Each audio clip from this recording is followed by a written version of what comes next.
you need a detailed atomistic picture of these states to be able to predictably modulate them. And so, as Martin said, we like to approach this problem crystallographically, although by no means is that the only approach, where I view the problem as really one of deconvolution, where we imagine crystal lattice here of proteins in many different conformations. And through the power of X-ray diffraction, that gets averaged together, ensemble averaged together.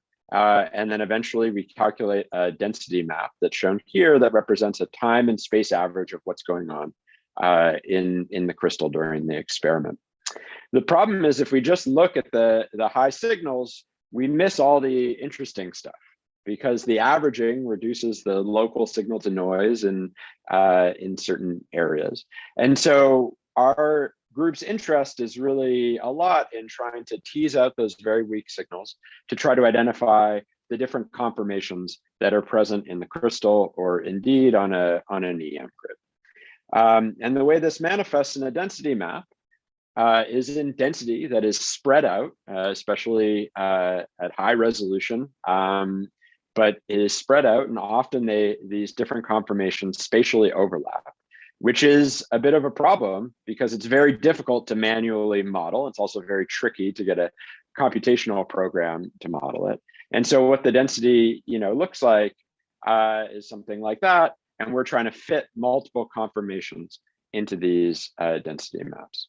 So we do this manually. We also, of course, try to develop automated or relatively unbiased or at least consistently biased approaches that can collectively explain the electron density. We've been doing this over many years with Henry van den Bedem, who was at SLAC National Lab and is now at a company called Atomwise. We've taken on various challenges in modeling, from how to model backbone heterogeneity, how to model ligands that are in multiple conformations, which is something that's really interesting, and now starting to tackle this in EM data as well. And the result of that is a multi-conformer model, a model that has different conformations shown here, represented in different colors, that collectively explain the electron density. Importantly, with these multi-conformer approaches, we can still manually manipulate the structure, add waters and things like that manually, which is an important attribute, especially in forward prediction approaches. Dora already introduced some of the other modeling approaches for tackling ensemble data, Phoenix ensemble refinement. Also point out Helen Jin's work on Vagabond, which I think is also really exciting, which just came out this year. And I think that a talk on ensemble averaging in structural biology really needs to point out that in crystallography, the diffraction experiment itself averages things together. In EM, conventionally, we are averaging single particles together. But once that averaging has taken place, there is a path forward to start to think about deconvoluting back to the individual images. And I see, Amédée Desgeorges is here, who's really pioneered, really fascinating approaches. And I think a very different take on this problem of averaging in cryo-electron microscopy that really integrates image processing and takes advantage of the single particle nature of it. So that's a very exciting direction. Of course, we are interested in characterizing these conformational equilibria, and one of the most powerful tools that we have, as Dora already highlighted, is just that we can, as biophysicists, control that knob of temperature to shift the relative population in the crystal or in the NMR tube or on the EM grid. And as we've seen, shifting temperature exposes additional conformations near the ground state, and these are additional conformations are often co-opted by evolution in regulatory mechanisms. Another easy perturbation that I'm going to focus on a lot today is that ligands also shift conformational distributions in density maps. Here, so-called conformational heterogeneity, the conformation of the proteins is shifting, as well as compositional heterogeneity. We might only find a ligand in a small number of the unit cells. And again, this is read out by, this average density map where the ligand would be very weak but we can potentially tease out the apo conformation separate from the ligand bound states.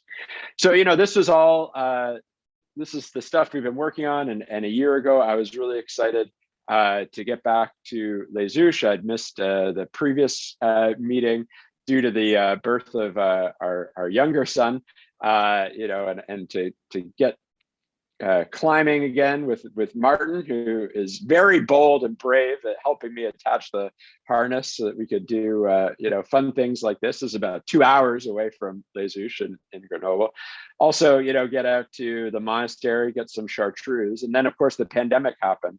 And in San Francisco, the theme of chartreuse and Les Houches was just teasing me the entire time, because the signature cocktail of San Francisco during the early pandemic was the chartreuse slushy, which I made at home. And here's the view of San Francisco from our apartment while we were locked at home. So right before I started making chartreuse slushies, my colleague, Nevin Krogan, who is shown here in what I think is honestly only the second ugliest shirt in this photograph, but definitely a loud shirtwear, called together a bunch of our colleagues in mid-February as we started to realize, that the world was going to shut down, and said we need to start working a little bit together, and sort of formed this team where we would work collectively on some of the problems related to coronavirus, and that team eventually grew. And the structural biologists in particular sort of broke down all the barriers between our labs, and kept doing the things that we were good at, but it was all hands on deck, and everybody really pitched in, doing all kinds of work on electron microscopy of host viral interactions, and developing biologics, including nanobodies that bound the spike protein, and then also some of the fragment screening approaches that I'm going to talk about today on the viral proteins themselves. And we gained a huge amount of inspiration from the efforts that were going on in Europe at Oxford, especially attacking the main protease with fragments and electrophiles. And this was amazing to see for two reasons. One, the quality of the science and the structural biology was amazing, but also second, the spirit of open communication and sharing was really inspirational, and something that I'd like to highlight. And so we were not as interested in the protease, seeing how well covered it was, but we got interested in one of the less studied targets, which is the so-called macrodomain of one of these larger proteins, the non-structural protein 3. And we got into it for reasons that I'll explain in a little bit, but basically by some arm twisting by my colleagues Brian Scheuket and Alan Ashworth. And so what the macrodomain does is it removes a post-translational modification on proteins. That post-translational modification is shown over here. It's ADP ribosylation, so it's a little bit more complicated than phosphorylation, but you can think of the macrodomain as analogous to a phosphatase. It removes this post-translational modification. And when it does so, it reverses the output of interferon signaling. And so what's shown here is basically what happens when you stimulate cells. You're reading out ADP ribosylation. You stimulate cells with interferon or with a mimic of viral RNA, and you get these huge signals. And then when you overexpress the macrodomain, those signals go way down. And this is intriguing, not because it reduces the amount of virus that circulates, but studies in SARS-1 and other viruses have shown that this actually reduces a lot of the inflammation and sort of bad immunological effects of infection. So there's also this really interesting evolutionary question that I'd love to get at someday of understanding, how viral replication and inflammation can be decoupled, and having chemical tools to be able to ask that question would be really enabling. So the other reason we got into this is that this modification, ADP ribosylation, is very prevalent in cancer. And our cancer center director, Alan Ashworth, here at UCSF, has been very interested in ADP ribosylation signaling his entire career, and really one of the drivers for PARP inhibitors, which sort of counteract this in the context of DNA damage. And so this also just showed the all hands on deck and the interdisciplinary nature of science for over the past year. So the problem is that unlike the proteases, ligand discovery pathway was really uncertain. This is sort of a vanguard target. Really, the only structural biology we had was, that it was bound to this ADP ribose moiety right here in the active site. And what we really want to be able to do to interrogate the biology is we want to be able to develop a chemical tool that we can compare, the mutant versus wild type versus chemical treated by all kinds of omics, measurements and proliferation and signaling. And the problem for us is we had no good assays, we had no good chemical matter, and we said no problem, because we had this awesome group of folks all working together across different labs. And so this QCRG, the QBI Coronavirus Research Group, proceeded super rapidly from clone to crystals, in fact, generating several different crystal forms, with the goal of saying we don't have a binding assay, let's turn crystallography into a binding assay. And we do that by a fragment-based approach. So here, a fragment is a small molecule. If we think of a drug-like small molecule, as shown here, and decompose it into the different heterocycles, each of those in different colors is about the size of what we would call a fragment. And those fragments have several advantages: high solubility, and they also are in this interesting window where we think we have a high probability of being able to observe their interactions in the crystal or in other biophysical assays, because they will only form good interactions, so they won't form sort of bad interactions, mostly like a larger small molecule that contains the same heterocycle is. And they have enough affinity, millimolar or sometimes worse affinity, that you can still measure this. So they're in this interesting window where you can generate a high amount of hits, but they're very weak hits. And so first we needed to tame the system, and Mike Thompson, who was then finishing up his postdoctoral work in my group and is now an assistant professor at UC Merced, took these crystals, actually dropped them off, in a mask outside of SLAC National Lab, where they then picked them up and brought them across the gate, because we weren't allowed to go on site. And he immediately got ultra high resolution diffraction. And this immediately led us into this ensemble averaging problem again, where we have way too much data. There are many different conformations coexisting in the crystal. And I'll just show you sort of some of what those maps look like. They're really beautiful. You can see sort of multiple conformations for many side chains, and indeed also backbones. You can see, hydrogen atoms and hydrogen bonding patterns on waters, and even density distorted across bonds in certain aromatic and ring systems. We also collected room temperature data, and again, we saw that this shifted the conformational ensemble. And what it did is revealing conformations that were, again, on pathway for what we knew about the ligand the conformational changes that occurred upon ligand binding. And so right now we're totally fascinated by the system biophysically. I'll return to sort of the ligand discovery effort in a minute, but just a preview of something that I might talk about at the next Les meeting is that now we've been growing enormous crystals for neutron scattering. So Martin, has been telling me to get into neutrons for quite a long time, and so I finally did it through collaboration with Flora Meur here, who's fantastic, and that's helping us define hydrogen bonding patterns and other aspects that are important for ligand recognition.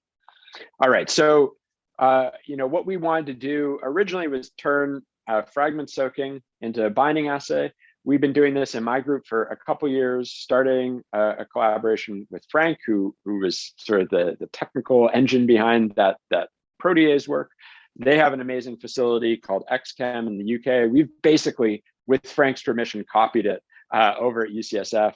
Instead of forming one crystal, you want to form a whole plate of crystals. You then take that crystal plate, flip it upside down, use acoustic liquid handling to soak individual compounds into each of those wells, and then take advantage of the automation advances in data collection to collect all your data sets. And in the end, you end up with many hundreds of data sets that you want to analyze together.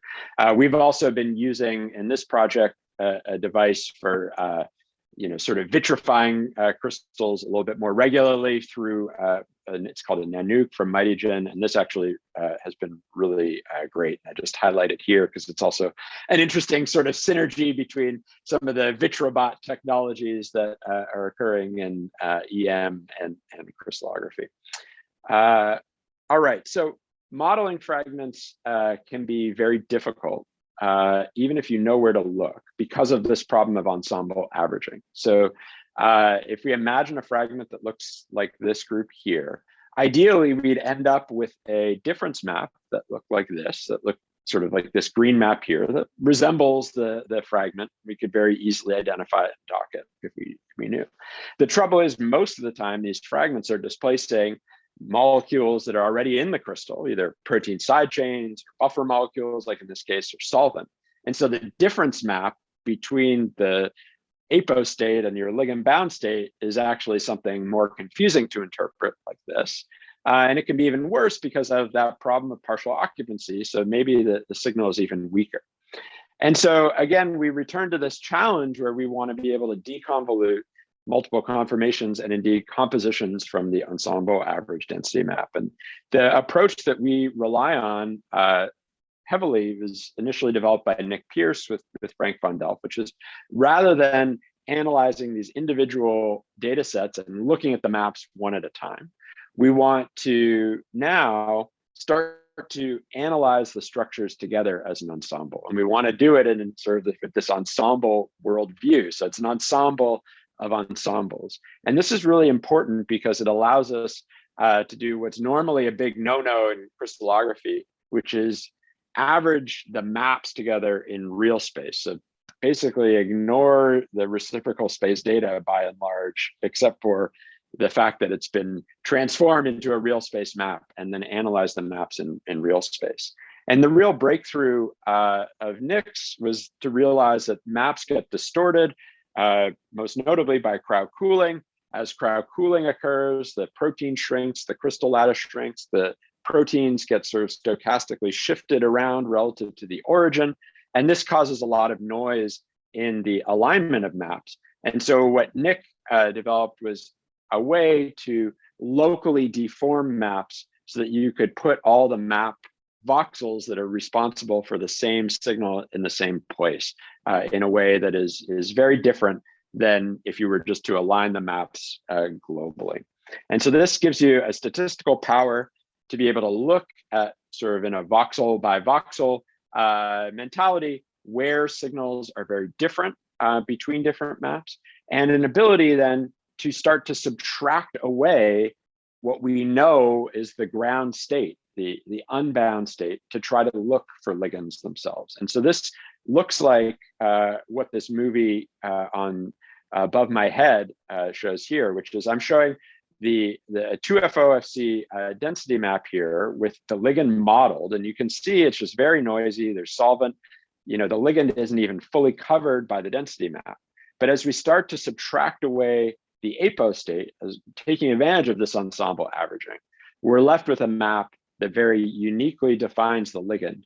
And most importantly, this calculation had no knowledge of the chemical structure of that ligand, or really even where that ligand was. We're just simply exploiting the statistical differences between the unbound maps and the bound maps. So for each ligand, we can subtract this average background density and look whether density exists for a bound state. And this reveals not only which sites are interesting, but also the ligand identity and the associated conformational changes, including things like solvent appearing or disappearing as the ligand as we do this procedure. All right, so we were doing this work in macrodomain. We were trying to go after macrodomain because it was a less, well-established target than the protease. And at the time, I was writing a review paper with Frank on fragment screening and heterogeneity and crystallography. And I said, hey, by the way, we're gearing up to collect about 1,000 data sets on this macrodomain. He said, let me call you back in a minute. And it turned out he had been working with this guy here, Ivan Ahel, who is the world's macrodomain expert. He is a macrodomain hipster who's into macrodomains before it was cool, before SARS-2 hit. And he and his postdoc, Marion, were teaming up with Frank on basically the exact same thing. And so in the spirit of sort of open science and international collaboration, and also because Frank is a blast to work with, we completely combined forces. We did all the analysis together, and we wrote up all of our work together. And so I'm going to tell you about the results of that joint work with the UK folks now. All right, so the first thing is we collected a huge amount of data, over 2,500 soaks of different fragments, and we got a huge number of hits. So here, spinning on the screen is the surface of the macrodomain, and colored are all the places where we identified ligands. And most notably, coming around right now, you see this sort of trench here, this active site trench. Had a huge concentration of ligands. It's a little bit surprising to us because you may recall that the actual substrate sort of sat kind of this way across the binding site, and so it's sort of a little bit different of a ligand map than we were initially expecting. And then, the second part of my title, in an evolving landscape of peer review. So while the publication process was going, we were openly depositing all the data, getting advice from chemists and structural biologists all around the world. We released the data in July. We didn't get around to finishing writing up a preprint until right around Thanksgiving, November, and then submitted the paper in December. And the paper came out, a matter of weeks ago, and ordering more molecules to test. And the reason, we need to order more is even though fragments cover a relatively large amount of chemical space very efficiently because they're very small. If we just consider drug-like molecules of carbon, oxygen, nitrogen, and sulfur in the size range and chemical plausibility of drugs, the potential number of molecules is more than the number of atoms in the solar system. And so a perfect small molecule is out there for every protein to do exactly what we want. We just haven't found it yet because we can't possibly search chemical space widely enough. And so one of the ways to get a wider access swath of chemical space to reduce the size of the small molecules, which we do in fragments.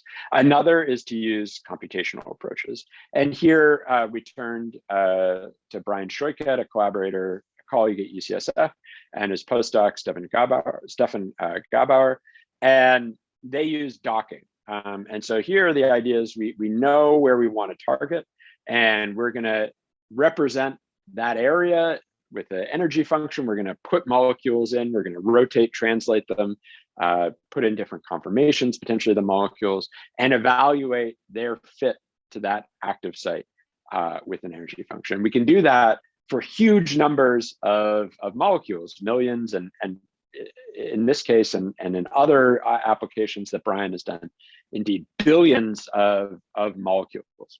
And so we do that, and we ordered 60 of them for testing. So even though we're looking at this huge chemical space, we ordered a very small number of them. And at the time that they did this was before our fragment screen had read out, and docking is very heavily biased by what you already know.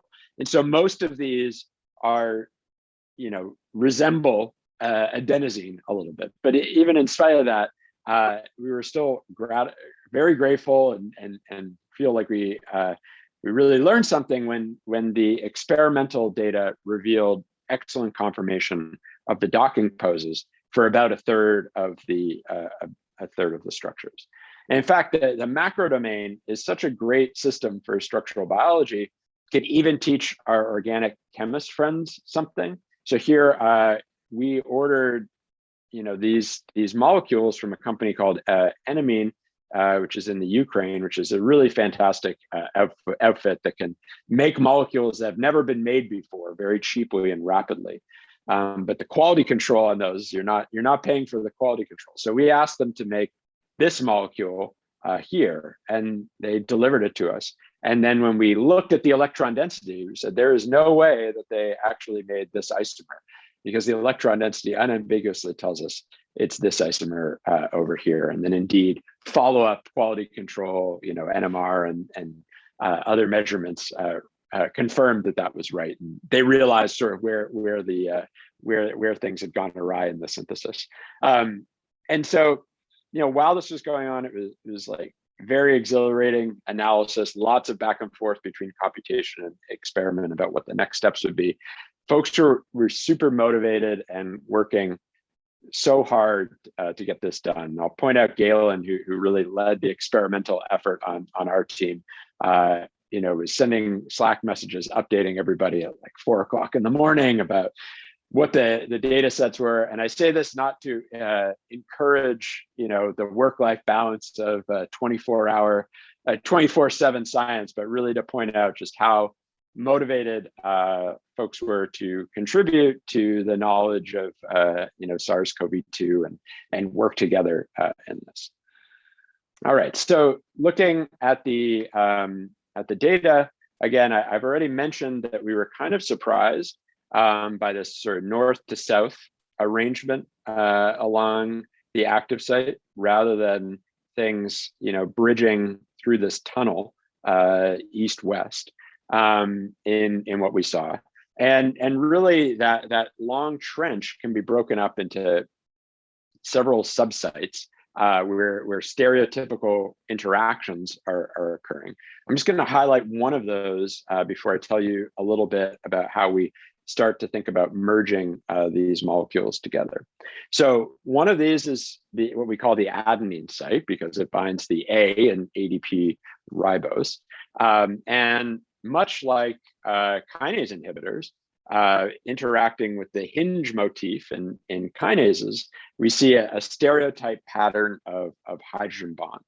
And one of the problems that you have with kinase inhibitors, and one of the reasons you need the dynamics that Dorothy talked about so much, is that stereotype binding pattern is conserved in ATP recognition across all kinases, and indeed, even though it's different groups, conserved in ATP binding proteins like MAC1.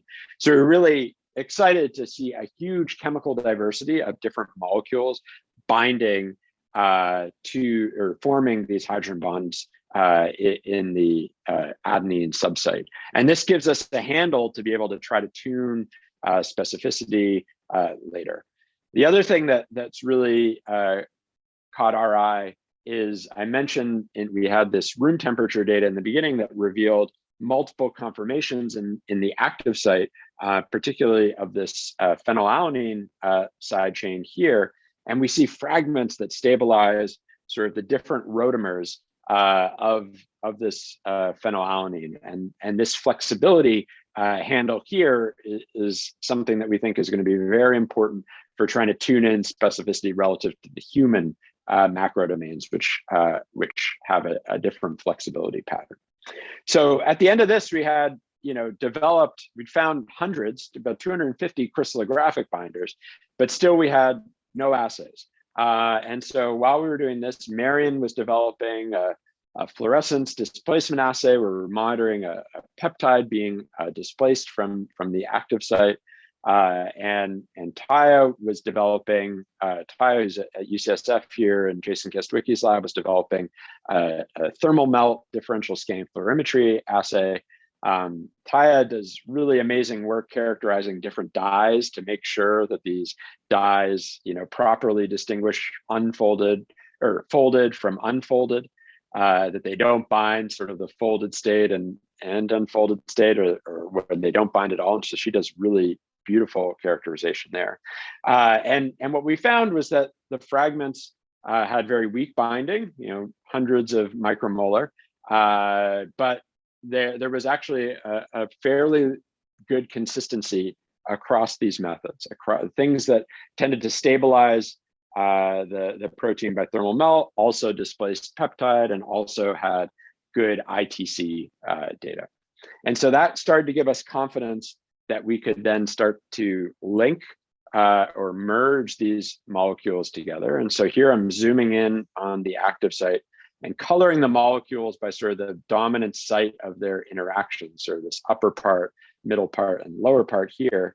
And Matteo, who works with Frank in the UK, developed a procedure called fragment-Stein to try to propose new molecules. So again, these are molecules that have likely never been made before, but this company Enamine says we can make them very, very efficiently and cheaply because they use such simple chemistry.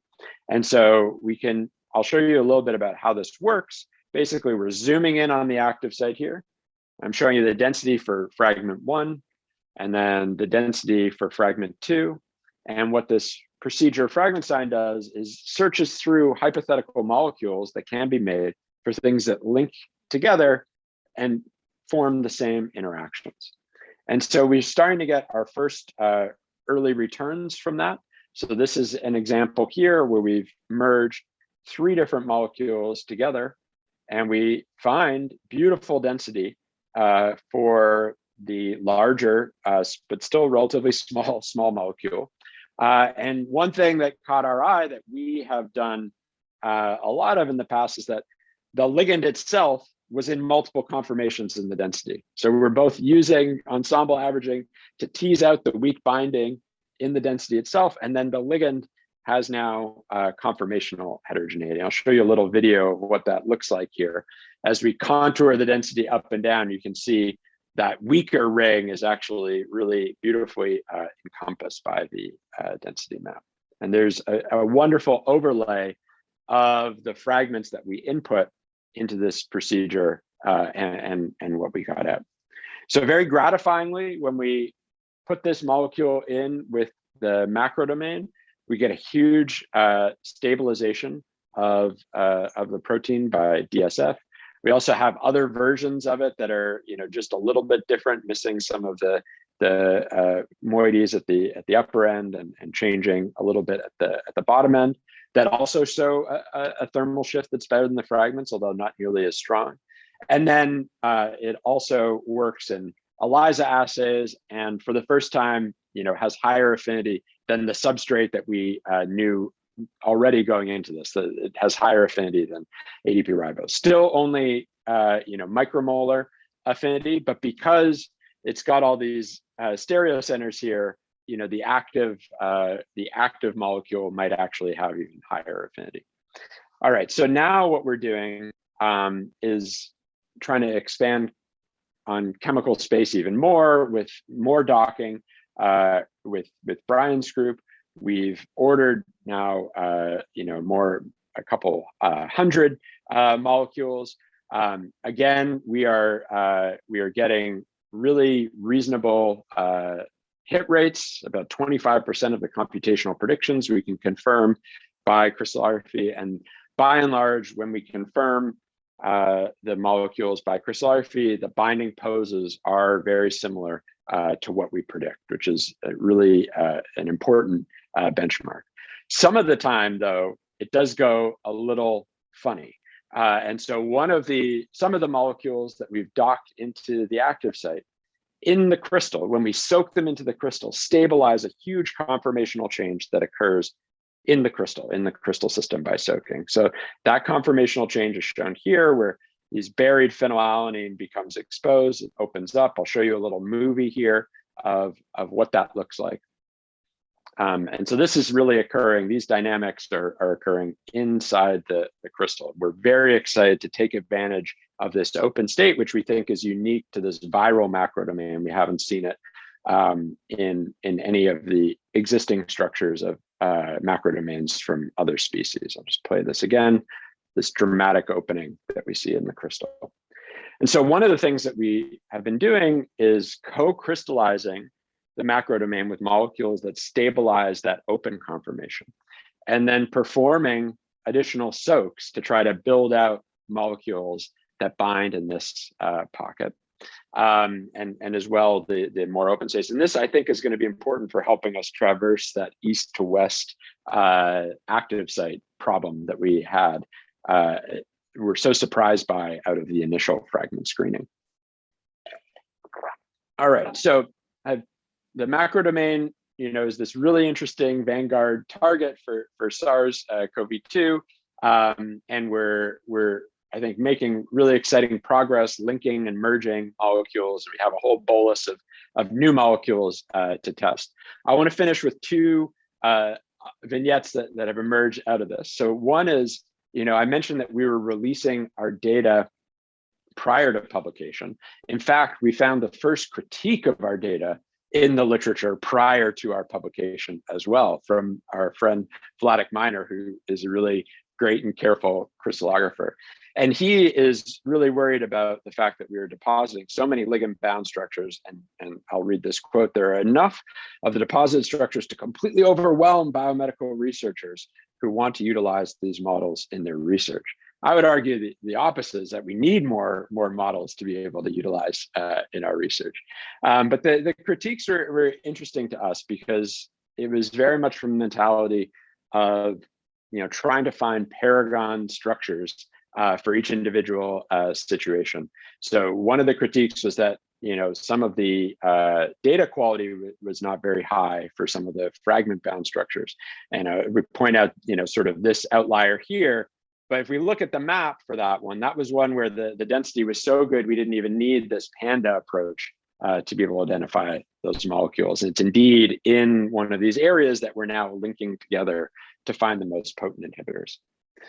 Another is that the deposited maps don't look like the ligands. Well, this is again returning to that problem of ensemble averaging. It's because the ligands are not at very high occupancy. And so we don't see a lot of density for them until we subtract away the background.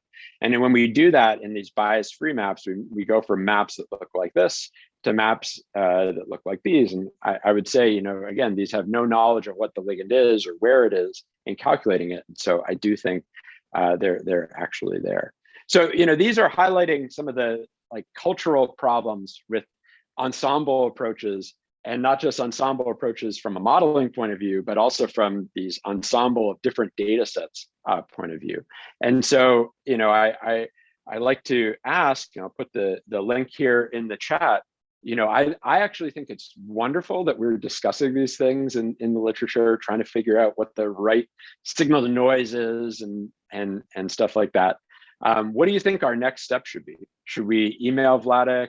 Should we complain about it on CCP4 bulletin board? Should I tweet about it? Should we write a letter or preprint? Should we write a blog post? I guess I should add G. Should I, complain about it in talks that I'm giving to an international audience at Les Ouches Virtual? I don't know. I'm not sure, but I'll be happy to read it out during the question and answers. And then finally, how are we going to improve these hits? And here I'd like to return, much as Dora was, to what is really missing from current approaches that meld medicinal chemistry and structural biology. And obviously, this audience can appreciate that a lot of it is in the dynamics. A lot of it is in more careful consideration of the kinetics and what are the different structures, but some of it is also in the entropy. And here, I love the work by Josh Wand and Babis Kalodimos and others that have really provocatively suggested that sidechain conformational entropy is a major reservoir of free energy. And we were really interested in testing this idea using crystallographic data. And so Stephanie in my lab wanted to ask, can we figure out some general principles of how protein conformational heterogeneity changes upon ligand binding and assess whether there's any pattern there or not? And so what she did was assemble a huge set of unbound and bound data sets at very high resolution, so 2 angstrom resolution or better. But here, everything is very carefully controlled, except for the presence of a ligand. We're demanding really tight match between all the crystallographic parameters and between the apo and the ligand band structure. And when she did this and looked at the data from the PDB, she got a big surprise, which is that near ligands, there were more alternative conformations being modeled. So this suggested something really weird for me to think about, which is that when proteins bind ligands, they become more flexible near the site of ligand binding. And that just did not, compute from my point of view. And so, there was an alternative hypothesis though, which is that crystallographers only pay attention to modeling alternative conformations near ligands.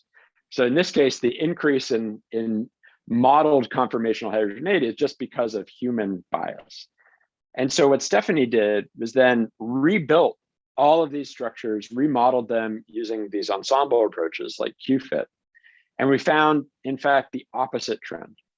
In general, side chains, as assessed by what we call a crystallographic order parameter, that is a combination of alternative conformations and B factor type effects, the side chains become generally more rigid near binding sites. And in general, there's a trend towards greater flexibility at distant sites.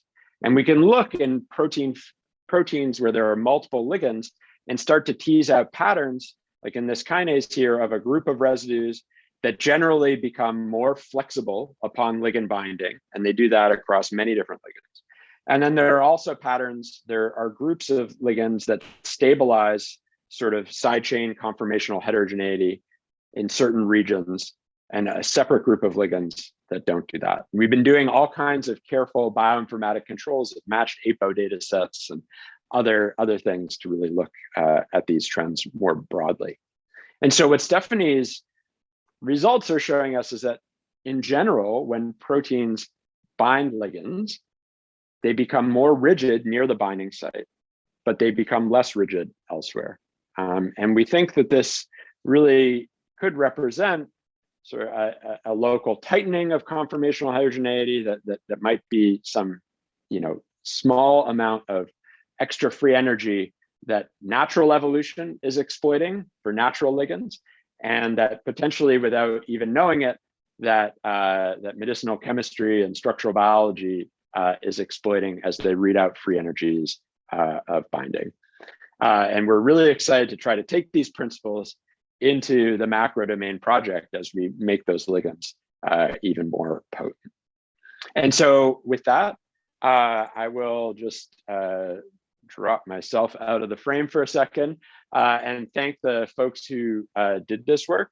As I mentioned, this is a huge team effort with great collaborators, especially in the UK, Frank, Ivan, and Marion, a great team at UCSF, and amazing support from the light sources who are listed over here in the US, who were really stepped up. And then the folks in my group who drove the majority of the work, Robbie on a lot of the solution analysis, Iris on our data analysis pipeline, and then Galen was really the singular engine here for our fragment screening efforts, and he's just an amazing force. I'll encourage you all to post preprints and share your data early. And with that, I'm happy to take any questions. And I think I managed to avoid Martin's bell by 1 minute.